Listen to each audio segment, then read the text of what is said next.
ക്രിസ്തുവിൽ എനിക്ക് എത്രയും സ്നേഹം നിറഞ്ഞ സഹോദരി സഹോദരന്മാരെ, സക്കറിയ പ്രവാചകന്റെ പുസ്തകം 8-ാമത്തെ അധ്യായം 23-ാമത്തെ തിരുവചനത്തിൽ നാം ഇപ്രകാരം വായിക്കുന്നുണ്ട്. വിവിധ ഭാഷകൾ സംസാരിക്കുന്ന ജനതകളുടെ ഇടയിൽ നിന്ന് 10 പേർ ഒരു യഹൂദൻ്റെ അങ്കിയിൽ പിടിച്ചുകൊണ്ട് ഇപ്രകാരം പറയും: ഞങ്ങൾ നിന്റെ കൂടെ വരട്ടെ, ദൈവം നിങ്ങളുടെ കൂടെ ഉണ്ടെന്ന് ഞങ്ങൾ കേട്ടിരിക്കുന്നു. നമ്മുടെയൊക്കെ ജീവിതയാത്രയിൽ ഉറപ്പായും ദൈവം കൂടെയുണ്ടെന്ന് നാം കരുതുന്ന ചില വ്യക്തികളെ നാം കണ്ടുമുട്ടിയിട്ടുണ്ടാവാം. ദൈവം കൂടെയുണ്ടെന്ന് കരുതി ഈ വ്യക്തികളുടെ ജീവിതത്തിൽ യാതൊരു പ്രശ്നങ്ങളുമില്ല എന്നല്ല അതിനർത്ഥം. മറിച്ച് അവരുടെ ജീവിതത്തിലുണ്ടാവുന്ന രോഗങ്ങളിലും ദുഃഖങ്ങളിലും ദുരിതങ്ങളിലുമെല്ലാം തങ്ങളുടെ കൂടെ ദൈവമുണ്ട് എന്നുള്ള അടിയുറച്ച ബോധ്യം ഇവർക്കുണ്ട്. തങ്ങളുടെ കൂടെ നടക്കുന്ന ദൈവം എല്ലാം നന്മയ്ക്കായി പരിണമിപ്പിക്കും എന്ന അടിയുറച്ച വിശ്വാസം ഈ സഹോദരങ്ങൾക്കുണ്ട്. ബൈബിളിൽ ഉൽപ്പത്തിയുടെ പുസ്തകം മുതൽ വെളിപാടിൻ്റെ പുസ്തകം വരെ ഇത്തരണത്തിലുള്ള ആഴമേറെ വിശ്വാസ അനുഭവങ്ങളിലൂടെ കടന്നുപോകുന്ന ഒരുപാട് വ്യക്തികളെ നാം കണ്ടുമുട്ടുന്നുണ്ട്.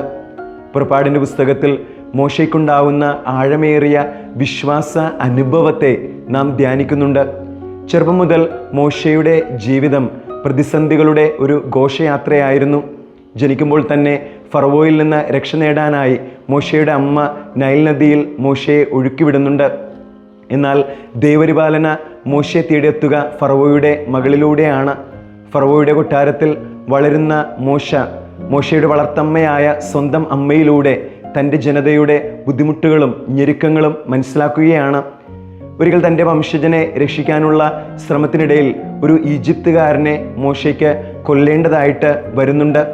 അങ്ങനെ ഈജിപ്തിൽ നിന്ന് മിദ്യാനിലേക്ക് ഒളിച്ചോടുന്ന മോശ അവിടെ 40 വർഷക്കാലം പ്രവാസിയായി കഴിയുകയാണ്. തൻ്റെ ഭാര്യയോടും മക്കളോടുമൊപ്പം സമാധാനത്തിൽ ജീവിക്കുന്ന മോശയെ തേടി മുൾപ്പടർപ്പിലൂടെ ദൈവസ്വരം എത്തുകയാണ്. താൻ ഒളിച്ചോടിയ നാട്ടിലേക്ക്, ഈജിപ്തിലേക്ക് തൻ്റെ ജനത്തെ വിമോചിപ്പിക്കുന്ന വിമോചകനായി ദൈവം മോശയെ തിരഞ്ഞെടുക്കുകയാണ്. എന്നാൽ ദൈവത്തിനു മുമ്പിൽ മോശ തൻ്റെ കുറവുകളും ബലഹീനതകളും നിരത്തുന്നുണ്ടെങ്കിലും ദൈവം അതിനൊന്നും ചെവി കൊടുക്കുന്നില്ല. വികനായ മോശയെ കഠിന ഹൃദയനായ ഫറവോയുടെ മുന്നിൽ ദൈവം തൻ്റെ ശക്തമായ ഉപകരണമാക്കി മാറ്റുകയാണ്. ദൈവസ്വരത്തിന് മുന്നിൽ ഹൃദയം കഠിനമാക്കുന്ന ഫറവോയ്ക്കെതിരെ 10 മഹാമാരികളിലൂടെ ദൈവം തൻ്റെ ഹൃദയവും കഠിനമാക്കുകയാണ്. അവസാനം ഈജിപ്തിലെ കടിഞ്ഞൂൽ പുത്രന്മാർ വധിക്കപ്പെടുമ്പോൾ ഇസ്രായേൽ ജനത്തെ മോചിപ്പിക്കാൻ ഫറവോ തീരുമാനിക്കുകയാണ്. എന്നാൽ അതുകൊണ്ടൊന്നും മോശയുടെ ജീവിതത്തിലെ പ്രതിസന്ധി തീരുന്നില്ല. മോശയുടെ ജീവിതത്തിലെ ഏറ്റവും വലിയ പ്രതിസന്ധികൾ ആരംഭിക്കുക ഇസ്രായേൽ ജനം വാഗ്ദത്ത ഭൂമിയിലേക്ക് യാത്ര തിരിക്കുമ്പോഴാണ്. മോശയ്ക്കെതിരെയും ദൈവത്തിനെതിരെയും ഹൃദയം കഠിനമാക്കുന്ന ഇസ്രായേൽ ജനത വിഗ്രഹാരാധനയിലൂടെയും പിറുപിറുപ്പിലൂടെയും നിരന്തരം ദൈവത്തിനെതിരെ പാപം ചെയ്യുകയാണ്. എന്നാൽ മോശ പിന്മാറാൻ തയ്യാറാവുന്നില്ല. ഇസ്രായേൽ ജനത്തിനു വേണ്ടി ദൈവത്തിനു മുമ്പിൽ അയാൾ നിരന്തരം മാധ്യസ്ഥം വഹിക്കുകയാണ്. അങ്ങനെ ദൈവവുമായിട്ടുള്ള ആഴമേറിയ ആത്മബന്ധത്തിൽ ദൈവം മോശയെ വളർത്തുകയാണ്. സിനായ് മലമുകളിലും സമാഗമ കൂടാരത്തിലും ദൈവം തന്നെ മോശയ്ക്ക് വെളിപ്പെടുത്തി കൊടുക്കുന്നുണ്ട്.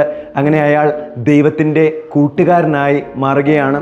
സ്നേഹമുള്ളവരെ, ദൈവം കൂടെ നടക്കുന്ന വ്യക്തികളെല്ലാം ദൈവത്തെ മനസ്സിലാക്കുന്ന, ദൈവത്തെ ആഴത്തിൽ അനുഭവിക്കുന്ന ദൈവത്തിൻ്റെ കൂട്ടുകാരായി മാറും.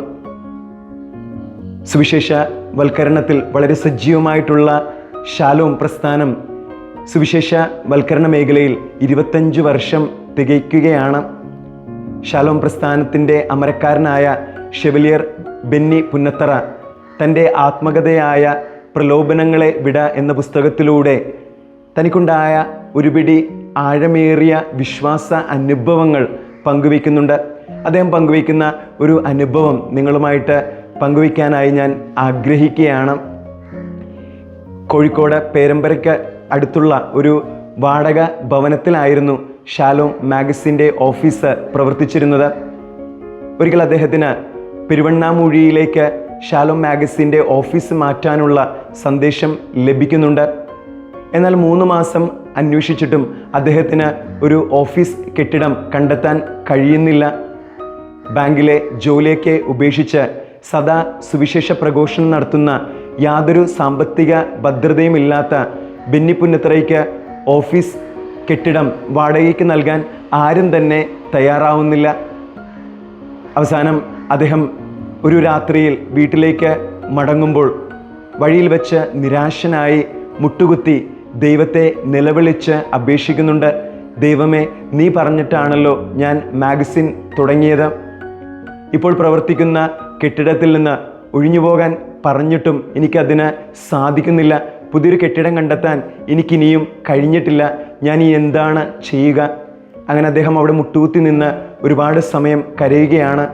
മനസ്സ് ശാന്തമായി കഴിഞ്ഞപ്പോൾ അദ്ദേഹം ഭവനത്തിലേക്ക് മടങ്ങുകയാണ്. പിറ്റേ ദിവസം അദ്ദേഹത്തിൻ്റെ ഭവനത്തിൽ പെരുവണ്ണാമൂഴിയിലെ ആലിക്കളത്തിൽ കുടുംബാംഗങ്ങൾ ചെല്ലുന്നുണ്ട്. അവർ ഇപ്രകാരം പറയുന്നുണ്ട്: ഞങ്ങളുടെ പഴയ തറവാടും 40 സെൻറ്റ് സ്ഥലവും മദർ തെരേസയ്ക്ക് പ്രവർത്തിക്കുന്നതിന് വേണ്ടി നൽകുവാൻ ഞങ്ങൾ തീരുമാനിച്ചിരിക്കുകയായിരുന്നു. എന്നാൽ മദർ തെരേസയ്ക്ക് ഇവിടെ വന്ന് പ്രവർത്തിക്കുന്നതിന് പ്രായോഗിക ബുദ്ധിമുട്ടുകളുണ്ടെന്ന് പറയുകയുണ്ടായി. ഷാലോം ഒരു ഓഫീസ് കെട്ടിടം അന്വേഷിക്കുന്നതായിട്ട് ഞങ്ങൾ അറിയാനിടയായി. ഞങ്ങളുടെ പഴയ തറവാടും 40 സെൻറ്റ് സ്ഥലവും ഷാലോമിന് വേണ്ടി നൽകുവാൻ ഞങ്ങൾ തയ്യാറാണ്. പ്രിയപ്പെട്ട സഹോദരങ്ങളെ, ദൈവം കൂടെ നടക്കുന്ന, ദൈവത്താൽ അനുഗ്രഹിക്കപ്പെടുന്ന ജീവിതങ്ങളാക്കി നമ്മെ ഓരോരുത്തരെയും മാറ്റണമേ എന്ന് നമുക്ക് ആത്മാർത്ഥമായി പ്രാർത്ഥിക്കാം. ദൈവം നമ്മെ ഓരോരുത്തരെയും സമൃദ്ധമായി അനുഗ്രഹിക്കട്ടെ. ആമേൻ.